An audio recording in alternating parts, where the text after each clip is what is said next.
Yeah.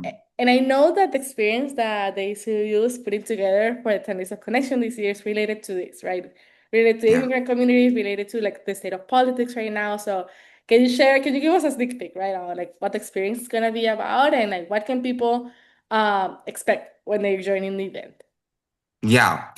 For sure. So, like we were just talking about, this is an issue where a lot of people are afraid to speak up. They're afraid to even engage or learn with what a lot of our community members, our neighbors, our families here in Miami are facing.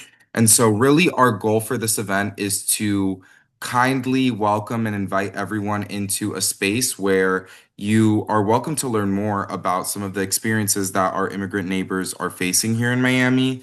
And although it can be a challenging conversation, you'll leave with perspective. And especially in a year like 2026 with midterm elections coming up, perspective is so important to have right now. We are really focusing this event on centering immigrant stories. That's what it's called, Immigrant Stories from Minneapolis to Miami, because we're going to be talking about some of the different ways that our immigrant communities have had to experience certain policies, immigration enforcement, but also not just how those policies have affected our communities and the human impact of it, but also how our communities have overcome and organized and shown resilience in the face of targeted oppression. We're going to have an interactive story display featuring a lot of stories that our partners, that our networks here in Florida have submitted to us to share. We are going to have that display that folks can interact with, engage with, and choose to either share their own story or share how these stories also make them feel.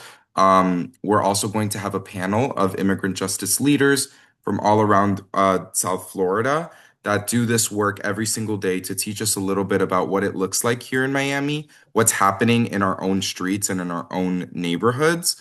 We're also going to invite volunteer activist leaders from throughout South Florida that have been on the ground supporting families, documenting immigration enforcement, connecting people to resources, to share about what this is like for them, right? These are people just like you and I that might not be directly impacted, but they care, and so they've stood up and they've joined the front lines of change in their communities. And really, the goal is to show you almost this underground world of resistance, of organizing, and of supporting immigrant communities that exist here in South Florida, but that's often excluded from the overall narrative because this is your city too. You should know about what's happening here, and you should also learn about what you can do to contribute. So, really, we hope that everyone, regardless of what background you're coming in with, what knowledge you might have, that you come in with an open mind and an open heart, you learn, you listen, and you leave with the perspective, the knowledge, and the tools that you need to create the change that we want to see in our city. I love it. Thank you so much. And like